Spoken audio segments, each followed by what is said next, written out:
next story is the story of the Tower of Babel. Okay, so what happens in the Tower of Babel is that men decide to build these, they're called ziggurats, and a ziggurat is a building stretching to heaven. Okay. It's a 7-tiered representation of heaven, and the emperors in the area of that time, including the Babylonian Empire, would build these extremely high ziggurats, buildings, to show that they were the top god. But they weren't God, and so they're false idols, they're false pyramids.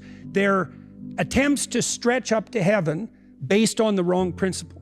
And God in that Yeah, you story, can't use construction to get there. well, Stalin wasn't God. Right. Right, and neither was Mao.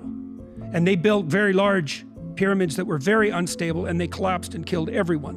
Right, and so God in that story is the spirit that punishes those who build false pyramids. Right, that there's something that should be at the top, and if you don't put the proper thing at the top, you'll build a false ideology, a false structure, and everything will come tumbling down. What's so cool in that story, this is so cool, when people strive improperly toward heaven, and they do that according to the wrong principles, they end up unable to communicate with each other. And that's what's happening in our culture.